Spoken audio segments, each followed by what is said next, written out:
want to welcome everyone. We're thrilled to have our three state legislators here. Senator Creem, Representative Balser, Representative Khan.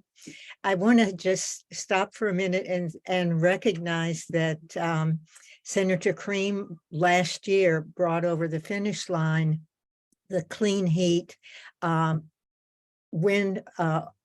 offshore wind bill, and Representative Balser brought over the line into law the Protection of Public Lands Act, where we all kayak, canoe, and walk. So thank you for all your work, but Representative Khan, Balser, and Senator Creem are women back at work on legislation for this year.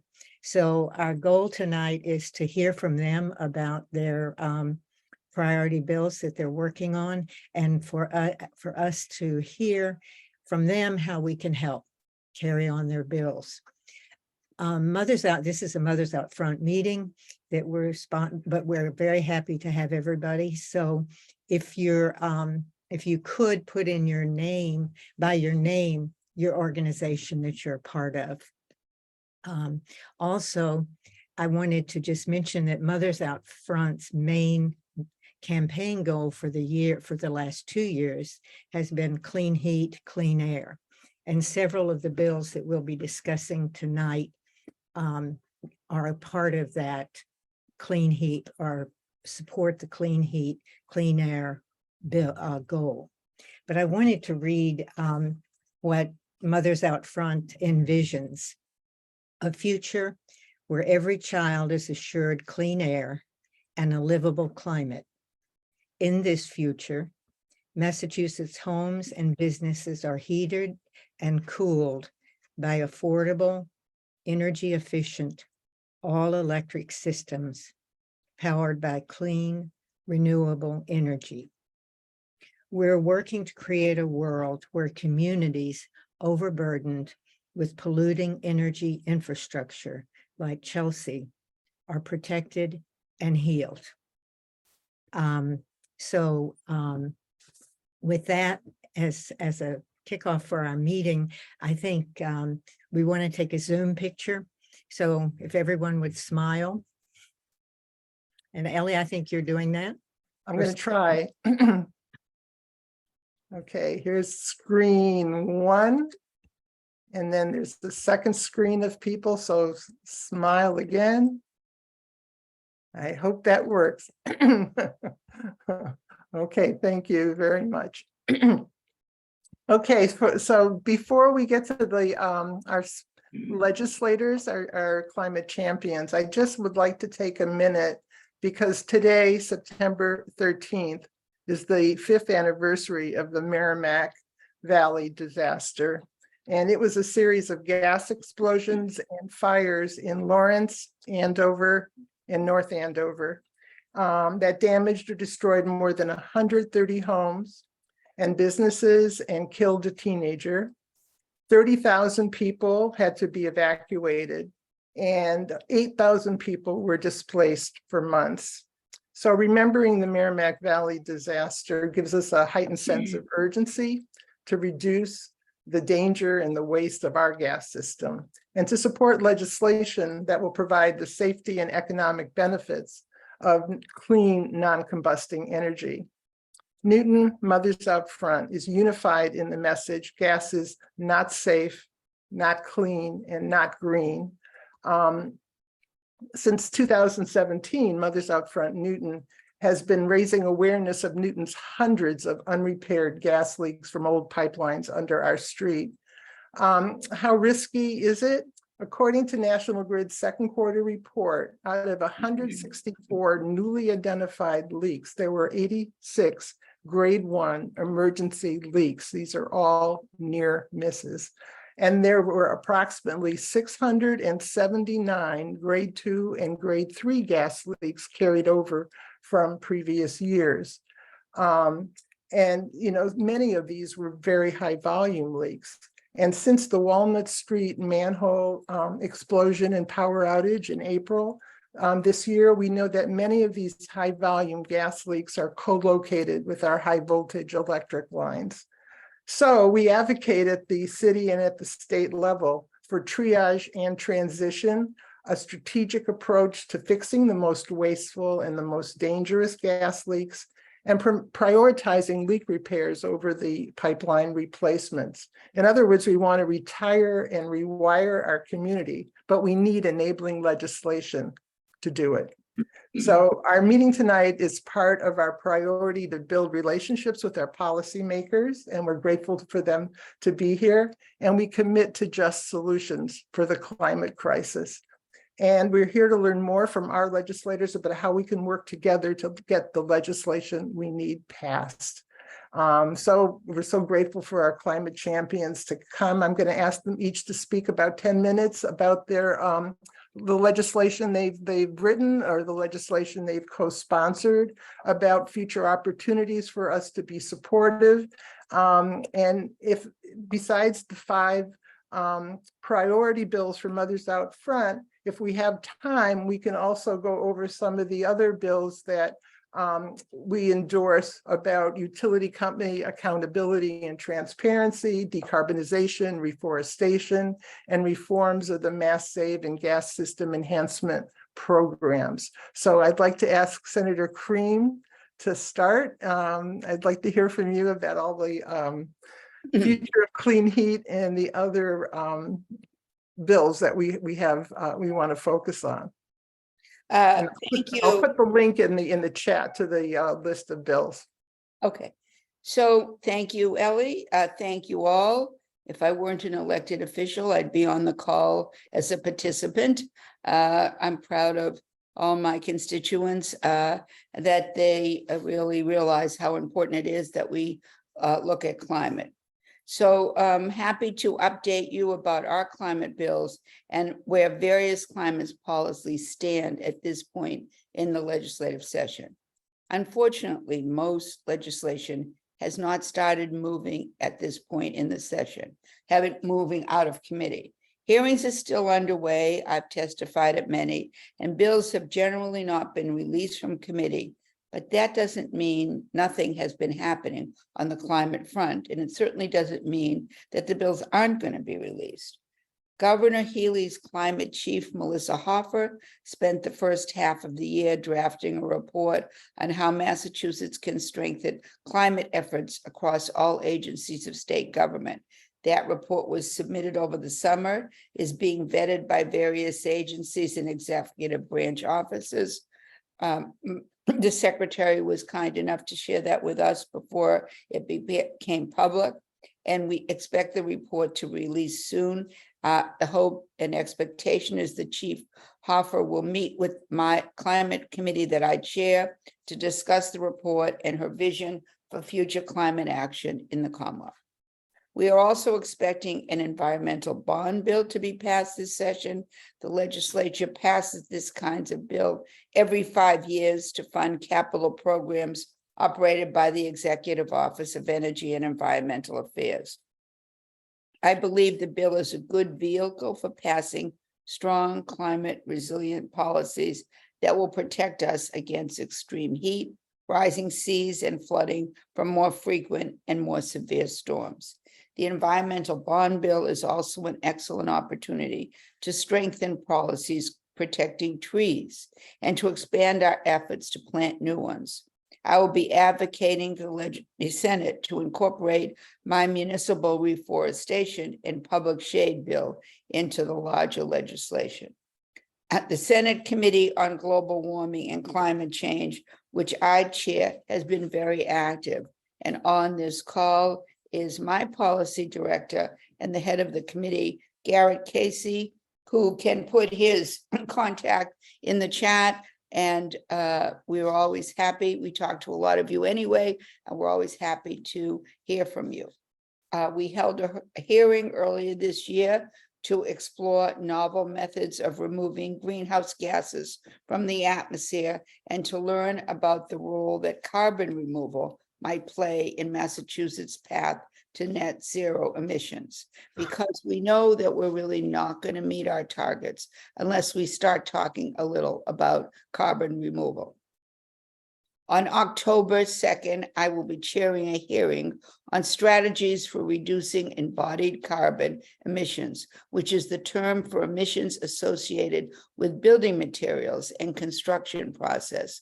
Those meetings are open, and hopefully you can tune in and listen.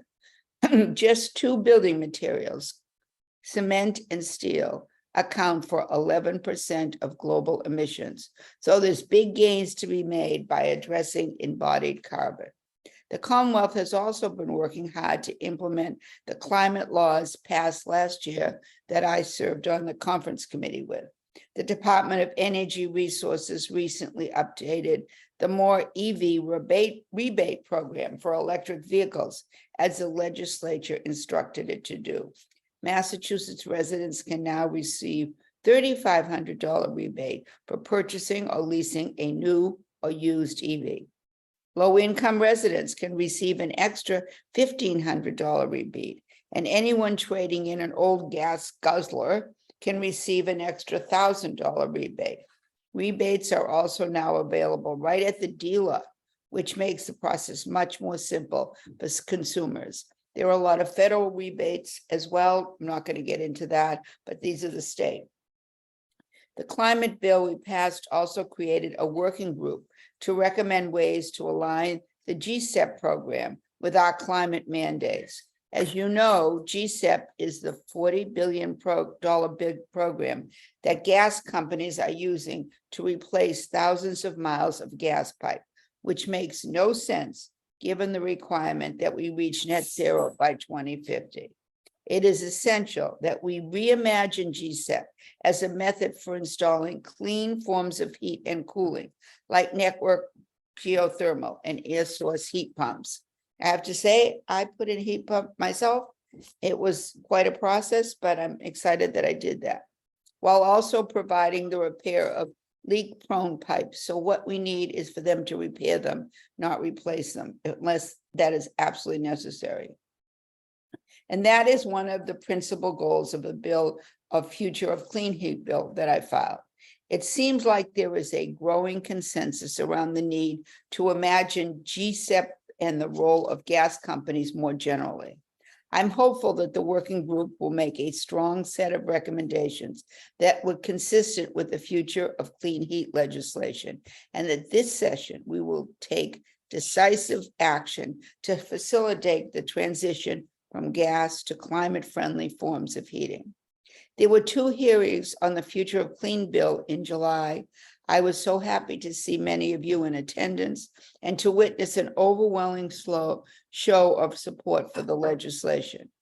I also work with Mothers Out Front to file a bill relating to DPU interveners and to ensure better communication between gas companies and municipalities about gas leaks and local pipeline replacement projects. The Senate version of that bill has not had a hearing yet, although the House version has a hearing in July. Finally, I'd like to touch on the future of a Mass Save program. Last session, we made some important changes to more tightly align Mass Save with our climate mandates, but there's a lot more work to do. Conversations about the future of Mass Save are ongoing in the Senate, and my staff and I have met with many of you and other climate advocates to discuss various proposals to reform the program.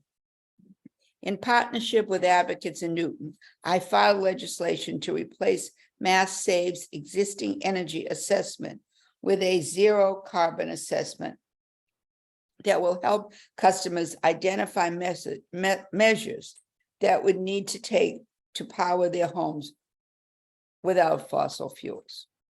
Senator Barrett filed a bill to create a CEO and board of directors for Mass Save so that the program is no longer fully under the control of the utilities company. That's an interesting bill, and I'm looking forward to more talk on that bill.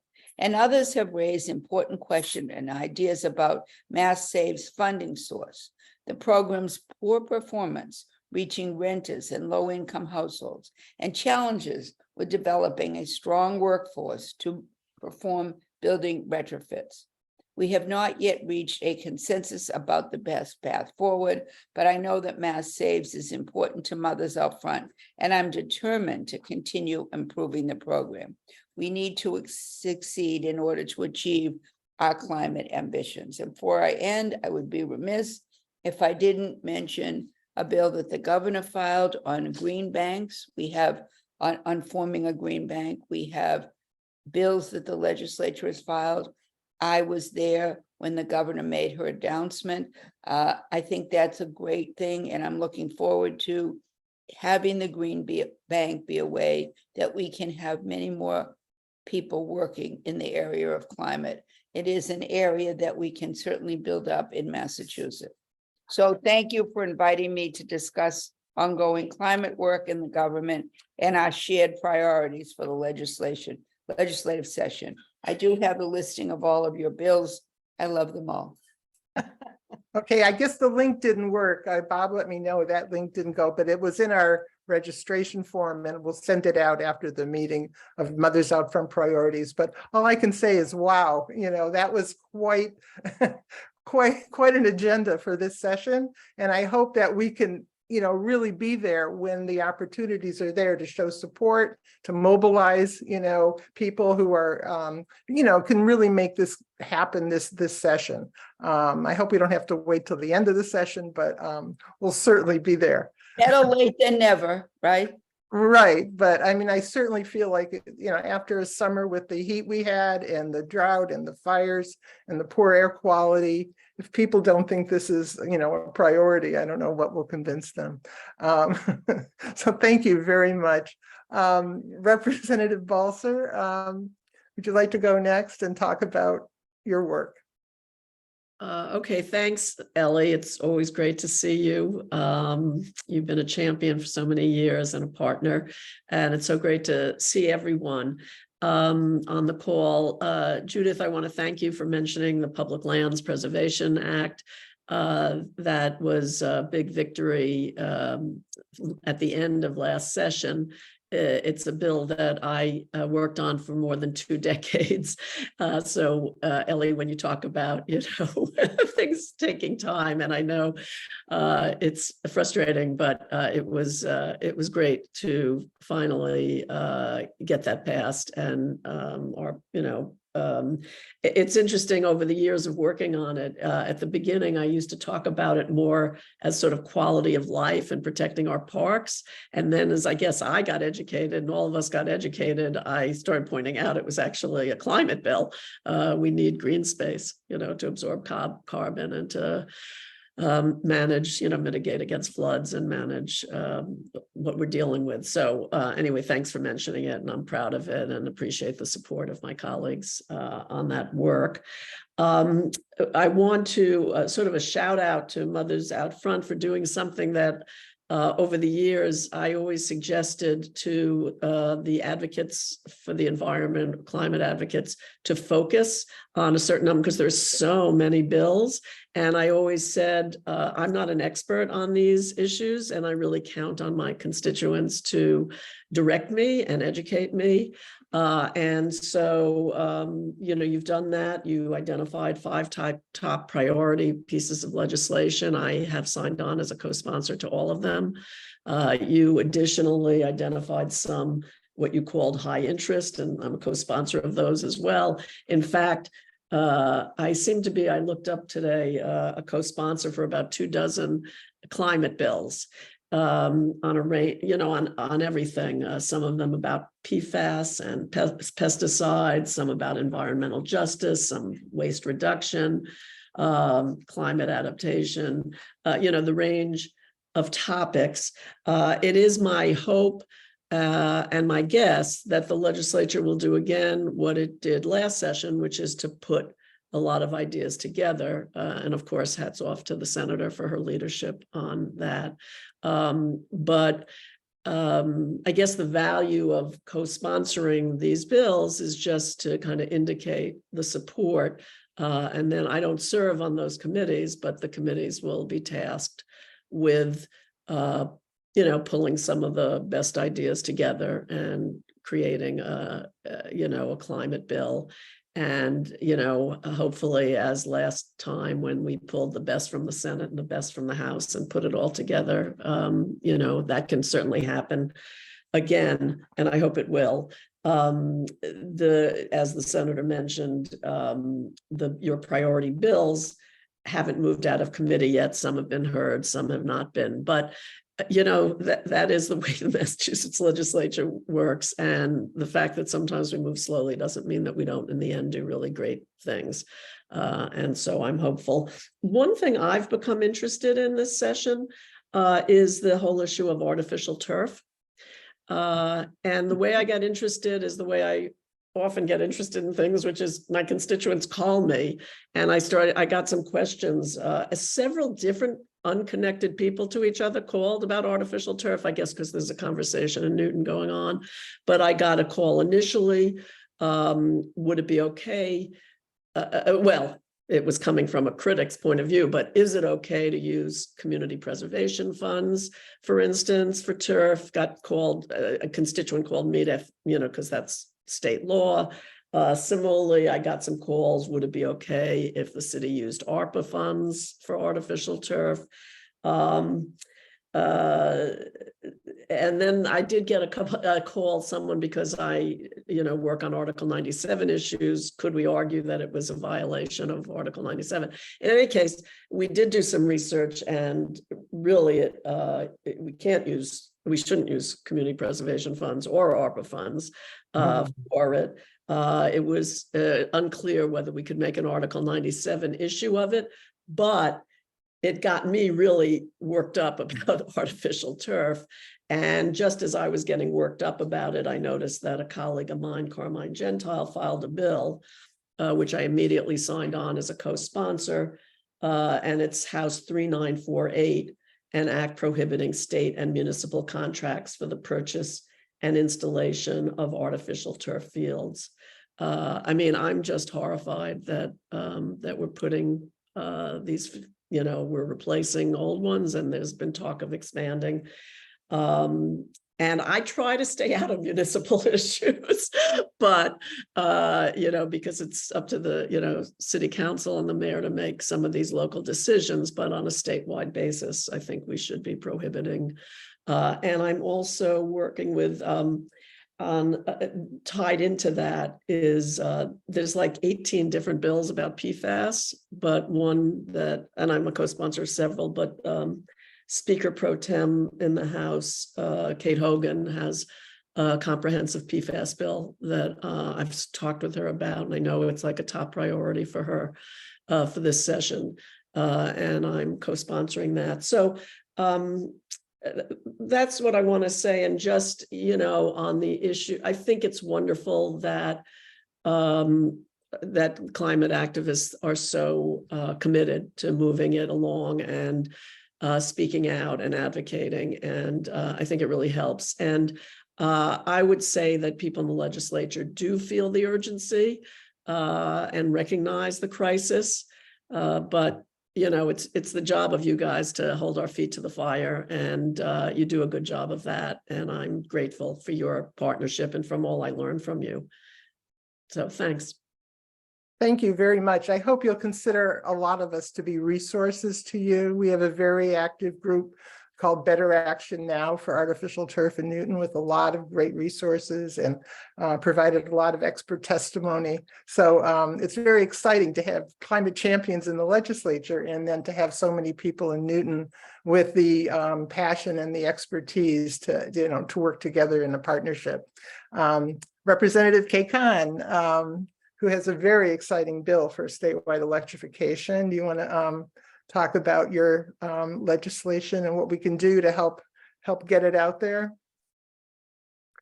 You're on mute. Well, this is wonderful. I want to thank you, Ellie, for bringing everyone together. It's not easy to get so many people together in an evening to talk about climate, and I'm happy to be here.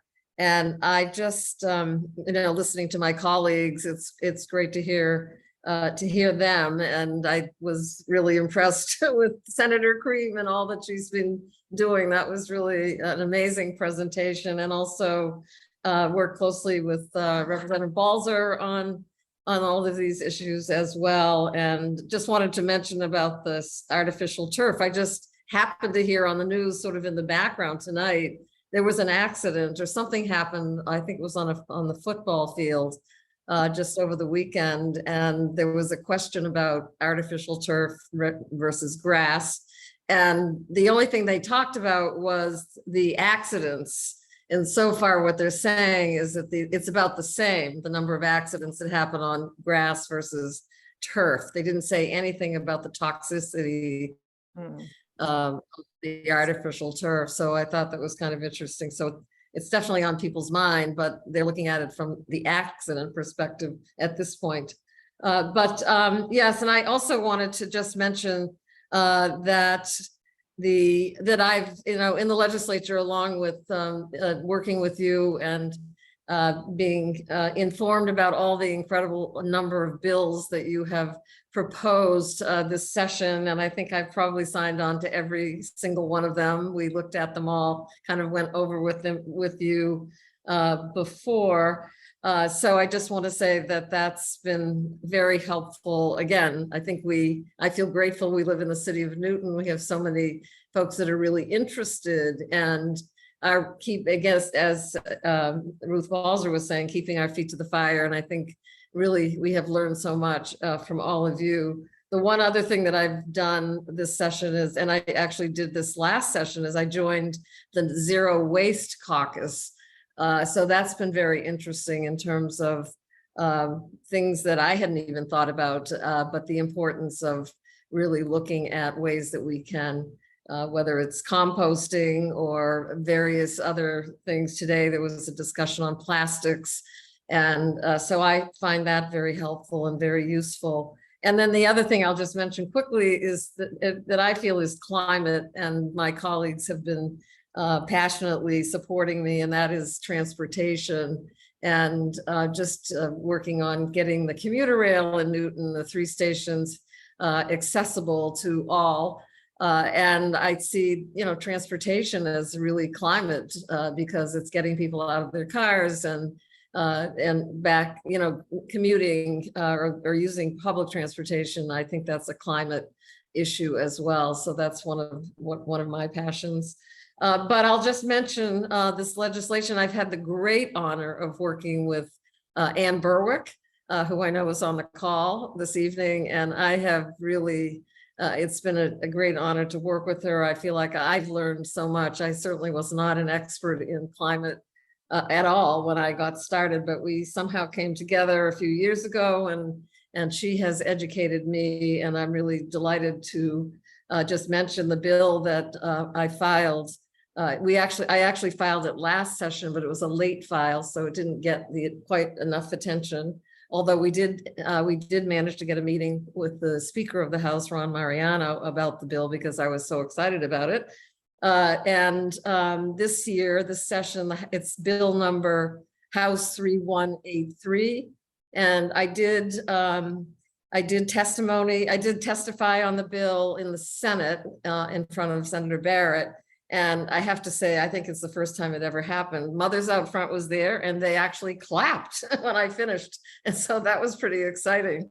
And I think it's a really important bill. It's very simple, and it's really to make a big step, I think, looking at construction of new buildings and also major renovations. And there's really no sense in us building buildings anymore that are not fossil fuel free. And so this is the essence of this legislation. I know there's been a lot of work, and in the Senate in the last session, the interest in looking at 10 communities and sort of moving in the direction of at least getting going with 10 communities. And Newton is actually one of the communities that we did file a home rule petition just in that, moving in that direction. But I really feel we need to go way beyond that. And so I'm just very I'm really wanting to make sure that we get enough attention on this particular piece of legislation, and that is to make sure that there's no more building with any kind of fossil fuel, and then also major renovations. And so this bill that I worked on with Ann Berwick is not very forgiving. It's not forgiving of the biochemical industry, the hospitals. We really want everybody to stand up and move forward and think in terms of eliminating fossil fuel. So I'm hoping that we can move this forward. And as Representative Balser and I think Creem mentioned, nothing really has come out of committees yet. But there's a lot going on now, just right after the Labor Day weekend, and so there are lots of hearings going on and lots of meetings, and there's a lot of effort, I think, to try to see what we can do to move things forward. And so I'm really hopeful that this can get some movement, and I'm certainly going to be doing my best to see if I can really push this forward. But I think that you folks are so key to all of this, because we need you. We need you to be out there. We need you to meet with the leadership. We need you to meet with the committee chairs and to let them know, that there are many bills, and I know you have a whole long list. But I'm hoping that you'll take this one as one of your top priorities, because I just think we can't be thinking in terms of doing any more building without eliminating the whole piece about fossil fuel.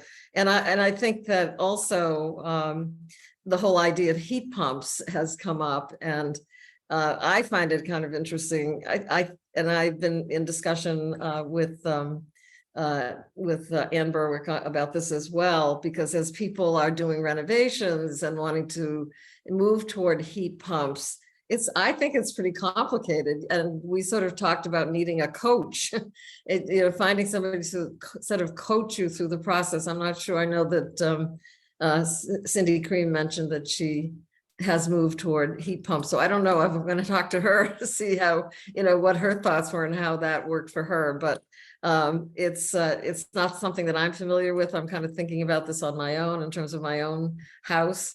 And so I'm going to be I'm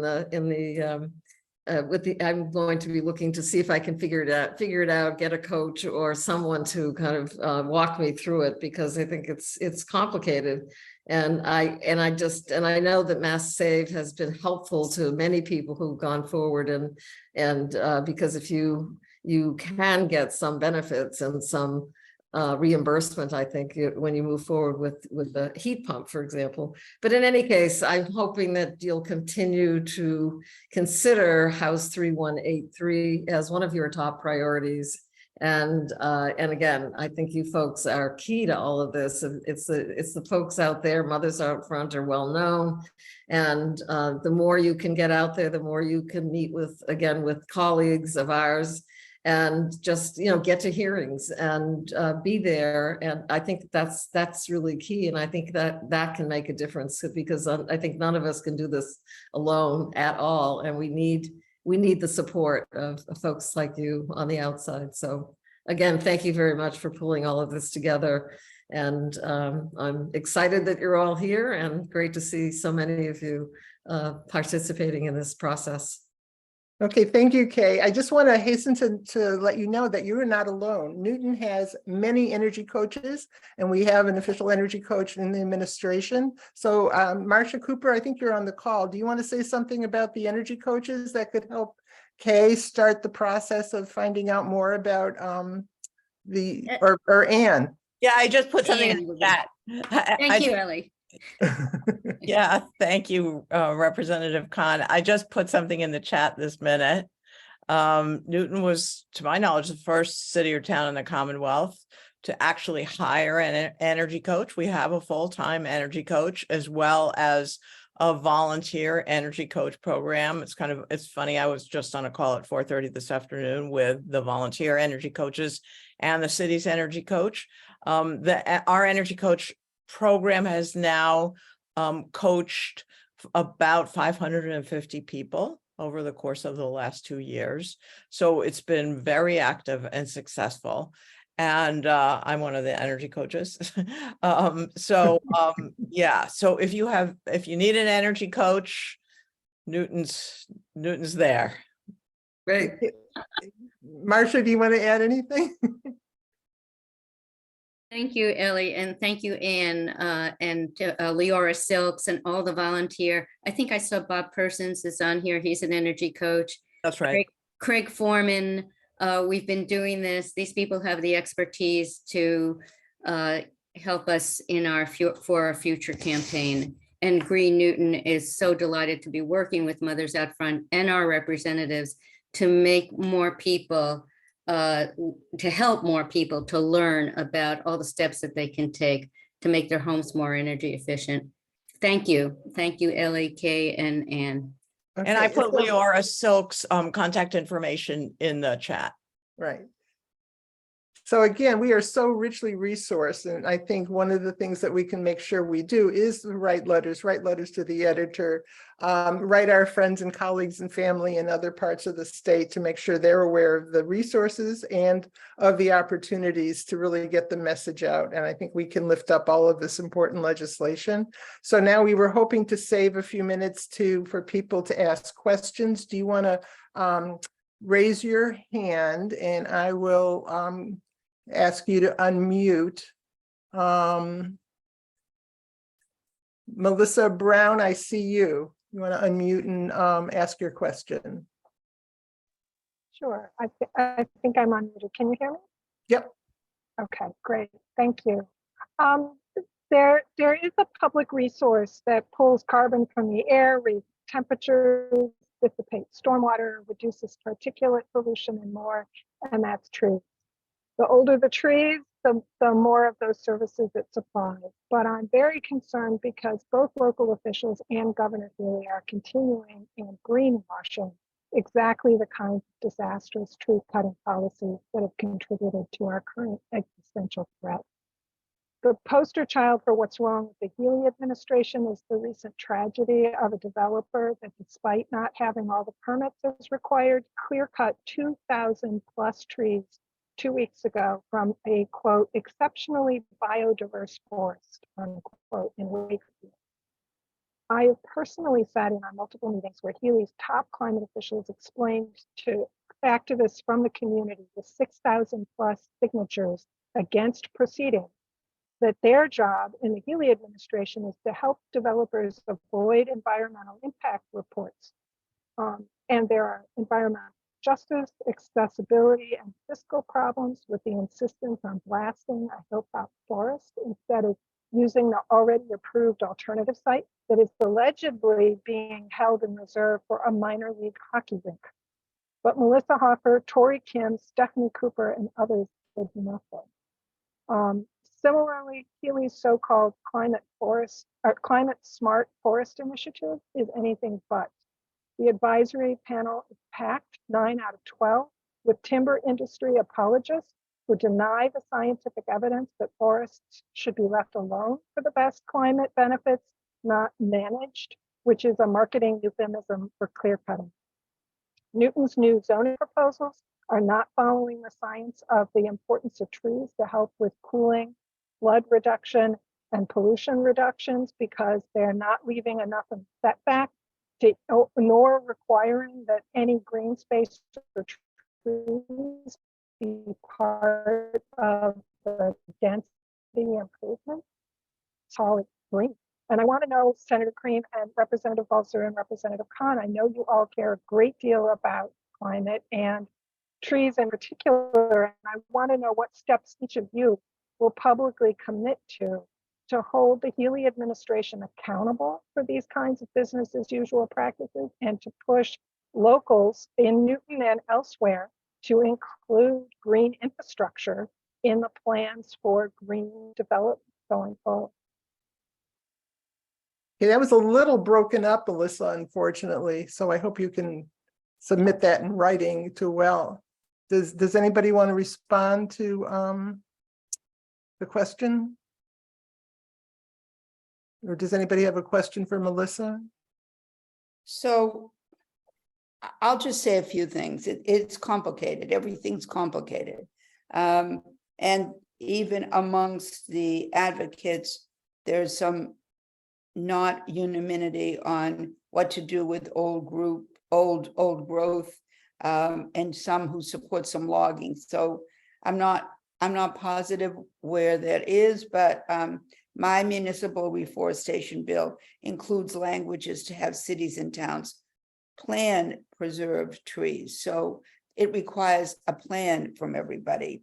And there is an incentive in my other things I filed to incentivize green infrastructure and tree preservation at the local level. What I think we have focused on is that, you know, we're very lucky in Newton. We're lucky in my whole district, Brookline, Newton, and Wellesley. We have trees. We need to also focus on funding the ability to have trees in communities where asthma is high, where there aren't trees. You ride around other parts of the state, you ride around Boston, you ride around Dorchester, Roxbury, you don't see the trees we see. So it's all very complicated. And I think we need a program right now, which will do some funding to put trees where they weren't. I'm interested in what you mentioned. I don't know where this will all end, but I'm happy to look into it. Thank you. Anybody else?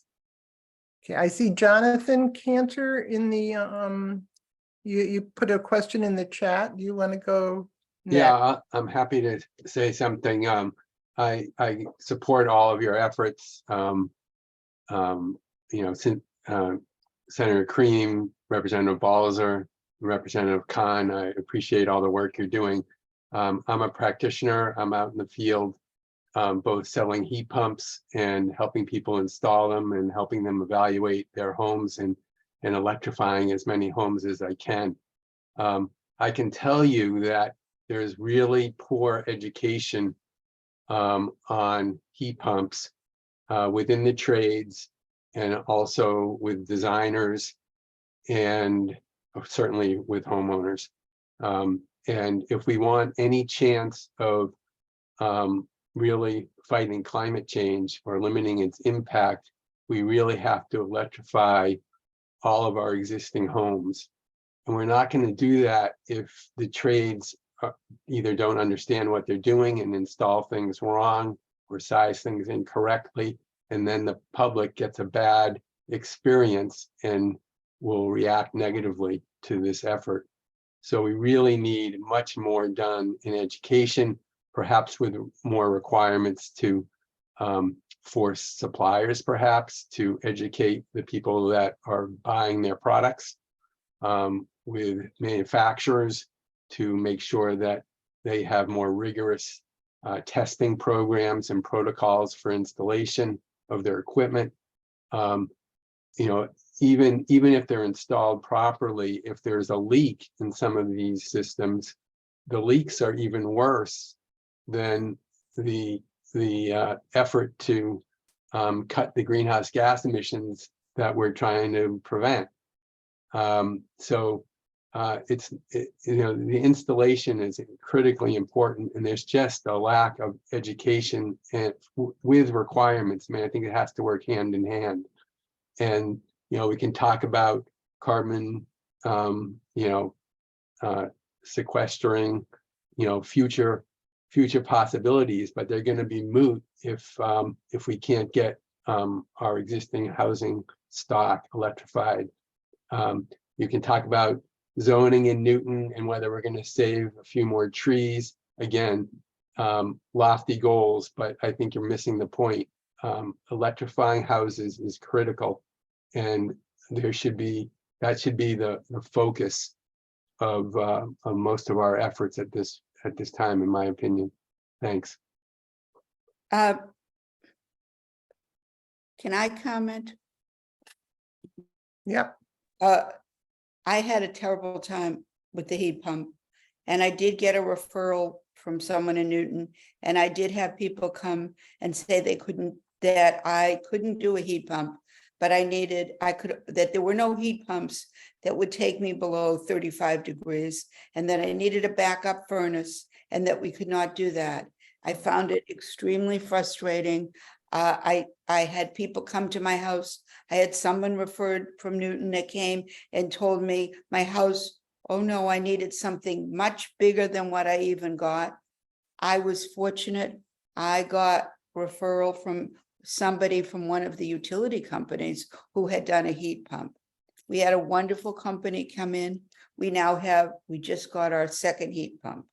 I can't tell you that we're not on our way to the poorhouse, but in any event, we happen to unfortunately have more than one furnace here, and the second one went.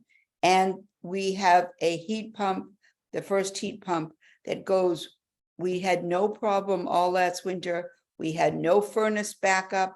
We had no auxiliary system. The heat pump was wonderful. It took a lot of effort to get people to help me with it.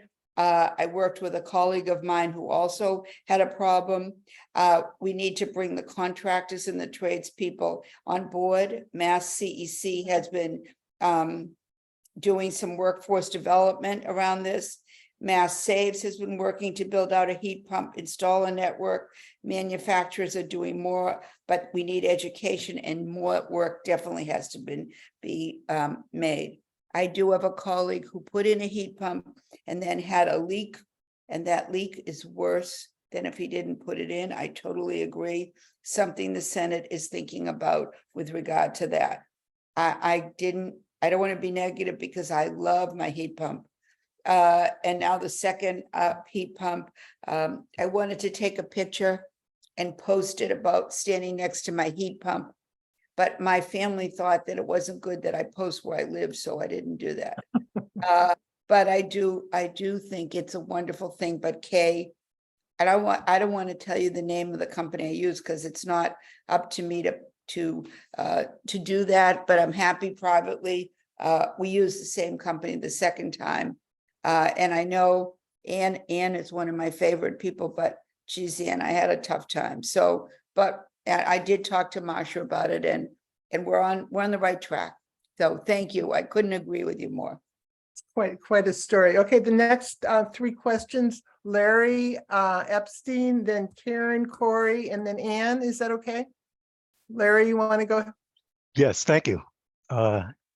Esteemed legislators, thank you for indulging us all here this evening.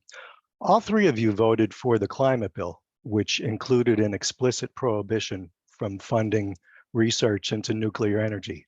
Right. So my question is, how does that square with the need to eliminate the use of fossil fuels when you're rejecting the only reliable, emission-free source of electricity that's available on the planet?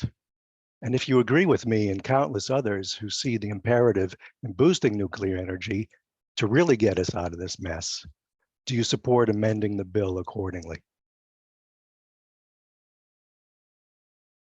That's a short question. You need some coding? Because the efforts that are underway. I'm happy to answer. Great, but because not one fossil fuel plant is ever going to close thanks to windmills and solar panels, because we need the base load. I presume you've heard this argument. There are a lot of people really, really heavily invested emotionally against nuclear, but like I said, there's no way out of this without nuclear. Please. Right. We can discuss. I mean, I would just say, I am aware of the controversy and about nuclear energy, and I hear you. I don't, Ellie said, you guys are resources to us. I've read about, I've read other people who've said what you've said. And of course, the people who say what you say accuse the other side of being emotionally attached, which is one way of minimizing that point of view. I don't have a firm point of view. I'm at all on this. I hear you, and I'm listening. Okay. Hey, did you want to respond? to the question? Sure, interestingly, my husband, blessed memory, talked about nuclear energy probably 20 years ago. So it's always kind of been on my mind. And I went recently, Gary Ruzinski, who lives in the Lower Falls, had an evening with a presentation about nuclear energy. And I found it really interesting. And I've actually even chatted with Anne a little bit about it. But I think people, it's all about education. Particularly, I mean, I think those of you who are really experts, it's not so much, but for us, and I feel that it's something that I need to have more education about. And I asked, in fact, this group that was presenting if there's any legislation anywhere to sort of introduce the idea. And I think there's still fear that is holding everybody back. So I'm also interested in learning more. And I do think that it is something that we probably do need to be talking about more. Okay, I had Karen and Corey were waiting for questions. Karen and Corey, do you want to both ask questions, and then Anne and then Jonathan? Thanks so much for having this forum. And I was just curious regarding Senator Cream's comments about GSEP. Should the GSEP working group not actually come to a consensus on any positive reforms? I'm curious what might be done by the legislature to overhaul GSEP so that that major source of funding of ratepayer dollars aligns with the Commonwealth's climate mandate of net zero by 2050. So, Senator Cream? Uh-oh, she disappeared? She's muted. Oh, Senator Cream, you're muted.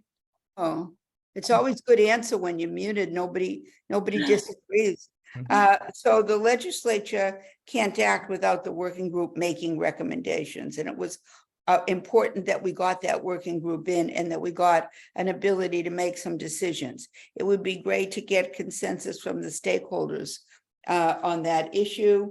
I do believe that you are going to see a difference with the group and the people that are on that group with regard to the issues that you bring up.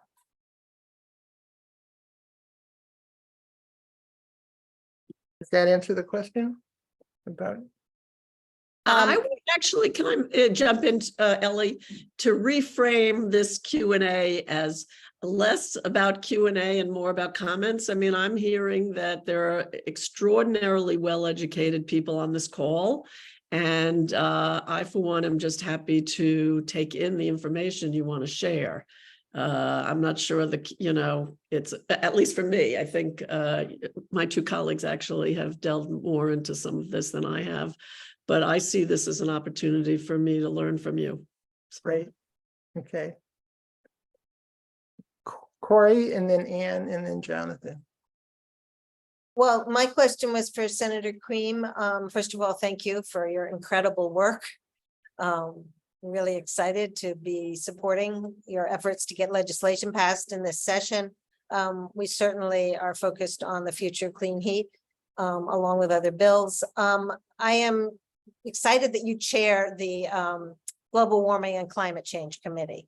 I think I've been to several of your presentations, and they're really informative and important ways to share information more widely and to get more people in the room. I would love to hear that you're going to do a forum on mass save. And I know there are several of my fellow members of GTA that may have raised this possibility with you. And I just think there are a lot of people that have good ideas, are knowledgeable, and we want to work both, looking at the sort of on the conceptual level, is the structure intact, but also in more specifics, what would really make the difference in terms of how mass save could fully serve the mission of transitioning off of combusting fuels. And so would you be willing to hold a forum on that? And how soon might you be willing to hold a forum on that? It was something that we considered, and I do think it would be a great forum to do, and I would be willing. There seemed to be a lot of interest in the Senate at this point on carbon removal and carbon removal from the atmosphere, from the building. It seemed like there was some feeling that we weren't going to meet our goals unless we looked at actually getting carbon out. Mass Saves is on our list. We are also planning on doing a hearing on the Green Bank, because most people don't know about that. And it's really an amazing concept. But I absolutely agree with you. We've done a lot, believe it or not, to try and change the thought process for Mass Saves. And I think the bill that my colleague Senator Barrett has on changing the whole structure might be what we need to do. You know, when you got something set up by all the utilities, you don't always get the responses you want, but it certainly is on our list. I can't say when. We picked as I said, there was so much interest, because another thing with the carbon removal, people are interested in workforce development, and we're interested in bringing in industry to Massachusetts. And though new ideas of climate are great for industries, whether it's wind or training, and certainly there's a lot of companies in Massachusetts that are doing things on climate, on carbon removal, which I never really quite understood, and I'm beginning to get my hands around. So we will do something on Mass Saves. Great. I want to encourage everyone to sign up for the newsletters that our legislators provide. I think it's a good way for us to keep informed about what's coming up, what's going on, and how we can be a resource to them. So if you haven't signed up for their newsletters, I really hope that everybody will take advantage of that as a resource, so that we can all share that same information. And please, I hope you have comments for a couple of the topics. Yeah, I do actually. While you've been waiting. Thank you. Am I unmuted? Yeah. Yeah. So first of all, I want to thank our legislative delegation. We're very lucky in Newton. And there's so many things that have been said in this discussion that I agree with. I'm certainly not going to try to call them all out.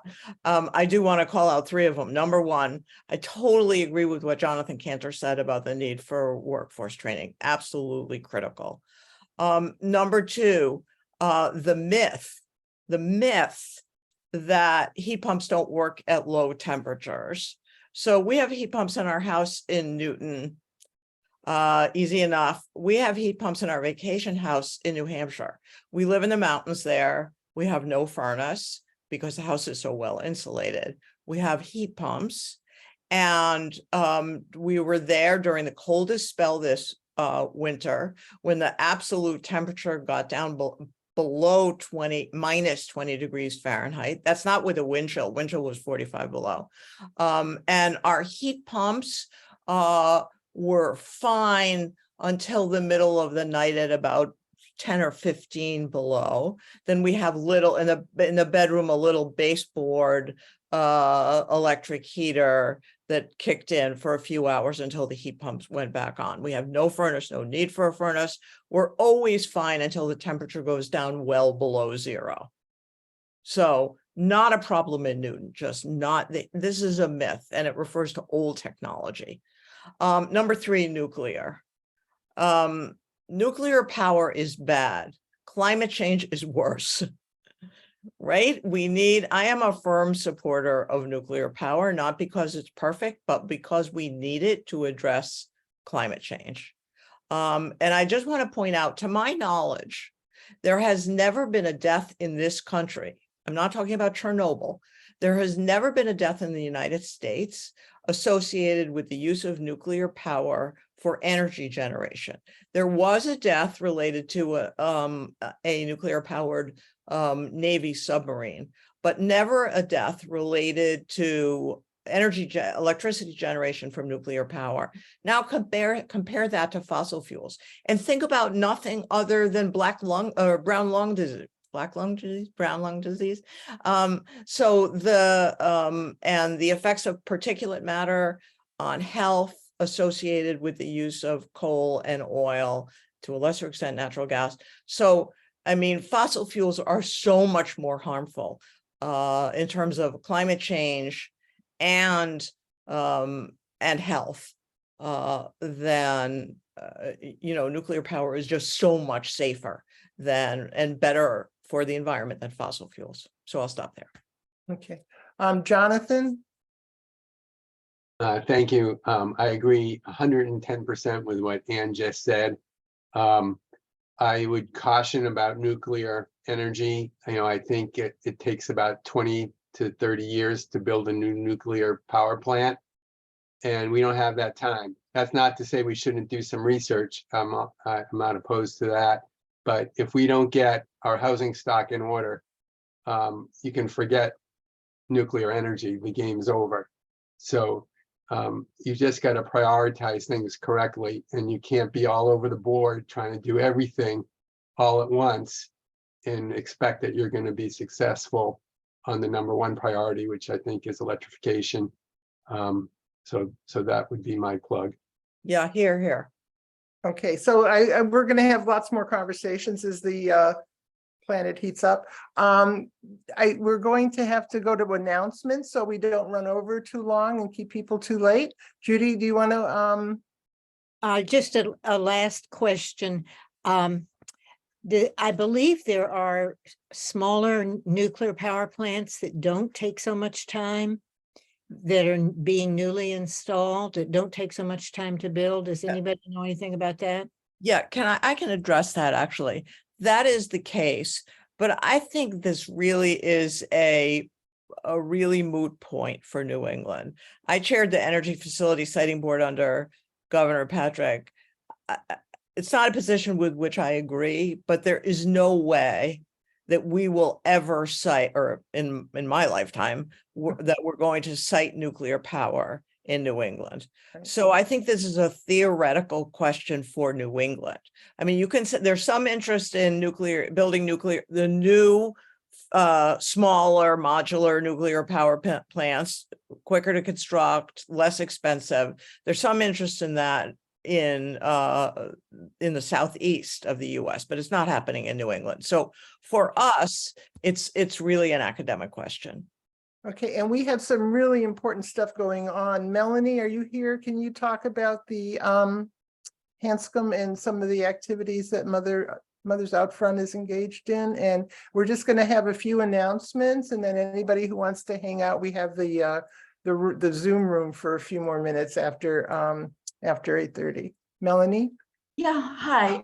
Thanks, Ellie. I'm sorry, Kelly. Wait a minute. I just was going to ask you, when do you think this will end? Because I've been going since 7 this morning, so, and it's almost 9. So do we? Well, we were just at announcements, and then we were planning on saying goodnight and just asking anybody else who wanted to, chat some more. So feel no obligation or pressure to hang out. I know you're tired. Okay, we really appreciate that you've been here. Thanks, Senator Creem. Thank you. Yeah, so I just want to let everybody know about an important community forum that's coming up on September 28th. Our group in Newton is supporting Mothers Out Front in Bedford, Mass, where the Hanscom Airfield has a plan to accommodate 81 additional private jets. So here's another climate crisis in the making. Private jets. They want to build a facility to have 81 more live there, fly in and out of there. And this forum is in person and on Zoom, and it's going to be a panel with President of Save Our Heritage, Neil Rouse-Lucen, Emily Bedford of the Bedford Select Board, and Bill McGibbon. Of course, we all know who he is, the great environmentalist, will be on that panel. And they're going to talk about the climate impacts of having 81 more private jets flying out of Hanscom or anywhere. So just to put that in perspective, the emissions from 81 private jets will eliminate, annihilate 70% of the climate benefits of all the solar panels ever installed in Massachusetts. So, I mean, I think that's a pretty powerful statement. So I think it would be great if everybody could go to that forum, or a good group could go to that forum and get the information on this jet expansion and how to stop it. Now, the next event is our Mothers Out Front Fall Kickoff, the Newtonville Village Day on September 24th. We will have at our table a petition against this petition at Hanscom Airfield Base. And so we're looking for more volunteers to staff our table. The Newtonville Village Day is always a lot of fun. It's a lot of people, and we talk to lots of folks about what we're doing and listen to their climate concerns. So here's the link is in the chat for signing up. And the link is in the chat also for the RSVP for the Bedford Community Forum on the jet expansion. Okay, thanks. Okay, Laura, did you want to Sure. Hi, thank you. They're Laura Petrillo with Mothers Out Front. I'm also wanted to just announce about the Protect Newton Trees website and talk about the issue of the tree ordinance in the City Council in Newton that Julia Maleki and Emily Norton introduced kind of ideas for a new ordinance, and the City Council has been working on an ordinance for protecting trees, but it doesn't go nearly far enough. And so our group Protect Newton Trees has recommendations about how to strengthen the current tree ordinance that's being proposed in Newton. We really encourage you to reach out to the city councilors, to your city councilors, to encourage the strongest possible protections for the trees. And the Protect Newton Trees website has some recommendations about talking points of how to do that. We really hope that this is an issue that the Mothers Out Front group can start to support and have as one of our main issues. It is clearly aligned with our values in preserving the tree canopy and our shared green infrastructure. So just going to drop that link in the chat, and many thanks to Melissa Brown for her work on this issue, and of course Emily Norton and Julia Malaki. Thanks, and thanks for the moment, Ellie.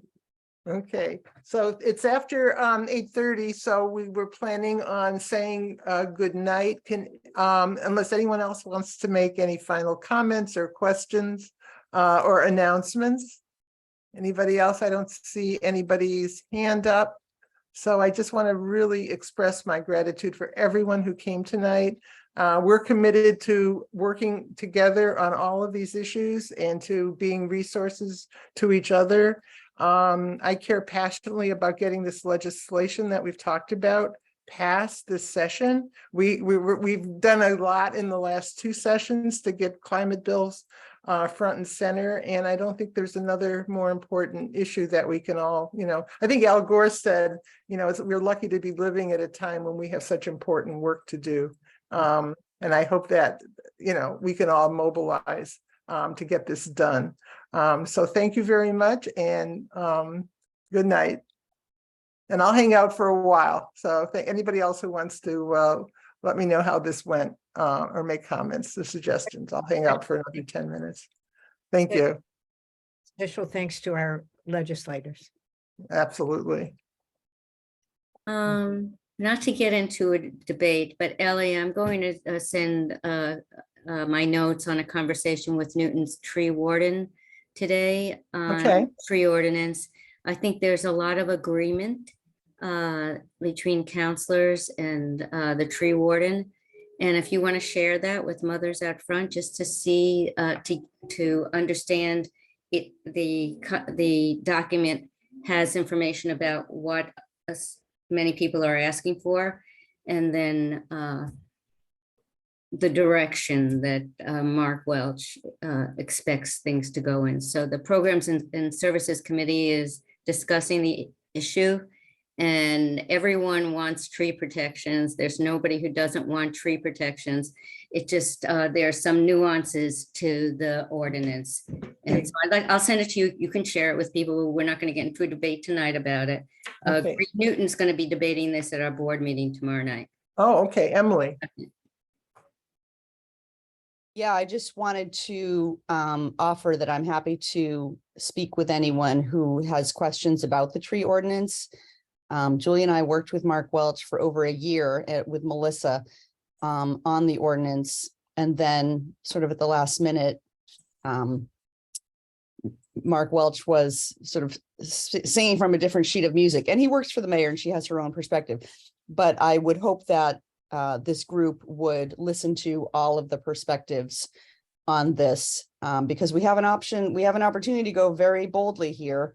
And, but that's only going to happen if counselors feel that residents care and want us to be very bold. Thanks. Okay. I mean, I'm certainly going to share a lot of the links and a lot of the perspectives. I have, strong feelings about the nuclear energy. I think Anne was right. No chance in Massachusetts to cite a nuclear plant, but there's also just general principles about nuclear energy. Anybody else have any comments to add? Thank you, Julia and Emily and Melissa, for hanging out. Judy. Yeah, I want to say that I had quite an interesting experience when I went to MIT a few months ago to see Nuclear Now. Oliver Stone was there himself, and there were a lot of scientists there. Many of them had been strongly anti-nuclear for decades. And it was fascinating to watch this conversation. And what Anne said is exactly what the takeaway message from that day was for me. Like, it's not for New England or Massachusetts, but I think given that the climate crisis is worse and that fossil fuels arguably are even worse because of the new level of safety achieved, the smaller, modular units they've developed, and they gave a fair amount of information both in the documentary and then afterwards that was pretty convincing that it's something that should be in the mix for some regions. So I'm not done doing my own learning and thinking about it, but I have to say it's a film worth looking at and thinking about, and just in terms of the bigger picture here and what we have all been thinking for many years about nuclear energy being an absolute no-no. Well, I mean, the good news is there are a lot of other alternatives before we even get to nuclear. So, yeah, let's share resources. That's great. I'll be happy to look at them. Anybody else? Can I just add one? Anne, yeah. Bill McKibben says, when everything goes right with fossil fuels, they're a disaster. When everything goes right with nuclear, it's fine. I've heard him say that, right? Yeah. I'll stick around for a couple more minutes in case there's any issues about city policy I can address. Or what about I wanted to ask you, because I haven't looked at how the gas leak information in the street. Are you aware of anything that relates to the new information about how we have even more gas leaks than we had before, and how, are you contributing to any thinking in the city about, really mobilizing to get the DPU to look at what National Grid is doing with all their replacements? I mean, it's everywhere. Yeah, sorry. It's funny you asked, because I was on a very long call with Peter Barra this morning, who shared all the new. So yeah, I think from the point of view of the city and the DPU, all that data is really useful. I think in particular, the information about the 50 most significant gas leaks is really important. I think, we all have to push the DPU. Because I think, people don't know, Peter Barra and a few other people have been working really hard to collect publicly available information on our gas infrastructure. And the thing that I'm particularly interested in is that it looks like National Grid has really been accruing some pretty imprudent and excessive costs with some of these pipeline replacement. And it hasn't done us any good in terms of the waste and the, the safety that I worry about. So, the need for oversight, like the mayor's letter called for when, writing to DPU. And I think we need to mobilize, really the show of support for trying to push back and to get DPU to move. I hope you can help us, strategically use our interest and our energy to do that. And that's one of the things I was talking to Peter about this morning, was strategy around that. Right. And it's not just Newton. I mean, there are 28 other National Grid towns that have the same complaints and the same concerns. So, yeah, so if you could make sure that any opportunity to move this ball forward. Emily. So there's some terrific new leadership at the DPU. Does anyone have any insights as to why they're not making a difference? I'm spacing on her name from CLF. Tracy Rubin. Tracy Rubin. Yeah, and they're the great. chair, It's who's from Maryland or whatever, is like amazing. Like what? from what's West taking so Virginia. long? West Virginia. What's taking so long? Oh, Do we have any idea? I mean, I was on an MMA, I'm on the Mass Municipal Association Environmental Policy Committee of local legislators that care about the environment. And hearing people talk about how long it's taking, like over 2 years for people's municipal aggregation to get approved. Oh, that's the Baker DPU. So the new. No, I know, but there's a new DPU now. Why don't they just be like, boom, boom, boom, approve, approve, approve, approve. Great. I don't get it. Well, I get it. Having been there, it's you can't just boom, boom, boom. But the Baker DPU really dragged its feet irresponsibly on municipal aggregation. And I have no doubt that this DPU is going to fix the problem, but it's not going to happen overnight. Well, I don't know. It's taken a We little. don't want overnight. We want tomorrow, maybe, or the next day, or the next day. I mean, every dollar they spend on those pipeline replacements is diverting from the energy and the electric. Yeah, Emily's talking about municipal aggregation. Well, that too. Yeah. And, and that part of the transparency and the accountability umbrella factors all of those things that have been stalled. So, yeah. Look, the DPU has to move on the municipal aggregations, and it has to look at GSEP, which the GSEP order came out on my watch, and we now know. I'm happy to say it's not a good policy, and it should be changed, and this DPU should change it. I have some optimism that they will. I have complete optimism that they will get a handle on the municipal aggregation problem. And Newton is a good example of how well it could work, right? I mean, everyone is looking to Newton when am working with other groups in other towns. Everyone thinks Newton is a model. So it's inspiring. We just wish it could help other towns do it faster. Melissa. Yeah, I was just going to say, circling back to the DPU issue, there is still an awful lot of Baker appointees and career people in a lot of the administration, and Healy administration may have replaced people at the top, but they have not replaced other people. And I certainly saw that in dealing with the meetings that I had with Chief Hoffer and with some of the meetings she set up with Stephanie Cooper and Tori Kim and that ilk. They're under Baker, and they are carrying on just as Baker had them do it. Only now they're putting a veneer on greenwashing. So everybody who's not at the management level has union protection. Yes, but the management level isn't putting pressure on them to say we need to do things differently.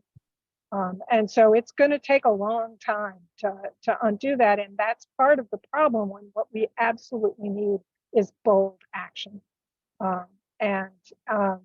It is going to take a lot of outreach and outcry and letters and petitions from Mothers Out Front and other groups to keep the heat on.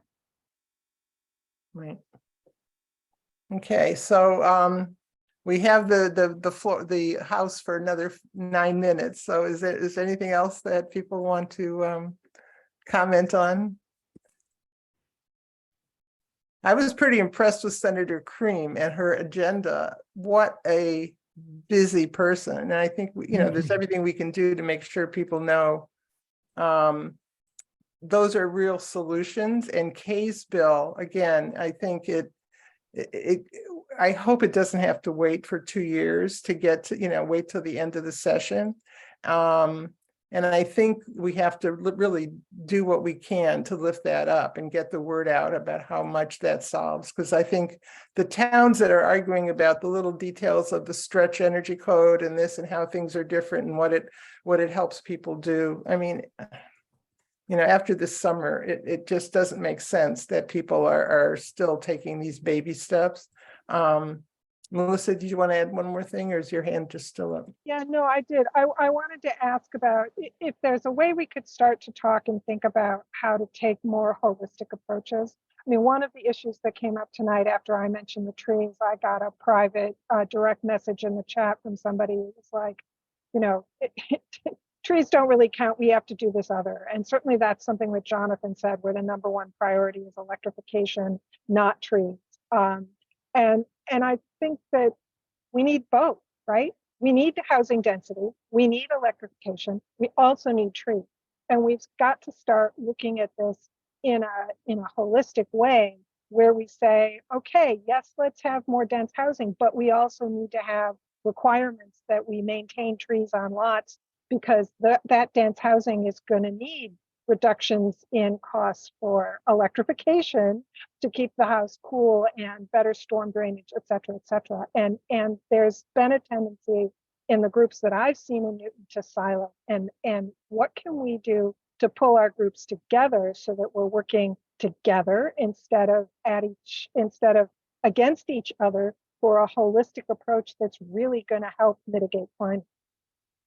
One of the things before we say goodnight is that getting out the word, which means letters to the editor, contributing to newsletters, giving our legislators the language that shows the support and the way we can really create the links to the resources that they feel confident enough to speak up, to show up at the hearings, to work on their colleagues, to really bring the policymakers together. So if each one of us wrote a letter to the editor or tried to, create that groundswell of public conversation, I think that would be an amazing influence on getting some of these policies passed. Just, waiting for other people to do it. Is Arthur Glasgow still on the call? He had a letter in Fig City News today about artificial turf.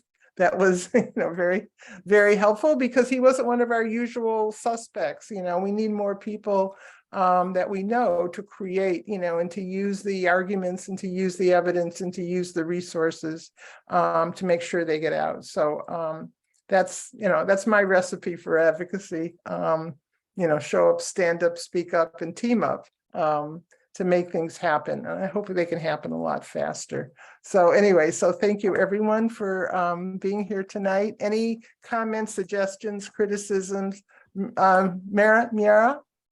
Yeah, I just wanted to thank you, Ellie, for handling it so well and giving everybody the opportunity to voice their accomplishments and their questions and their concerns. And I think these types of open-ended programs are very, very useful and get people inspired to do the work. So thank you. We're so lucky in Newton. Other towns are not as lucky as we are. Really? Well, we're lucky to have you, Ellie. Thank you for putting this together. You did a great job. Thank you. Yeah, I enjoyed it. And my cat enjoyed it too. He was right here. All right. Phew. I'm glad that no lightning struck the internet. All right. Thank you, everybody. And the work goes on, right? Okay. Tomorrow is another day. All right. Bye-bye. Thank you. Bye-bye. Bye-bye.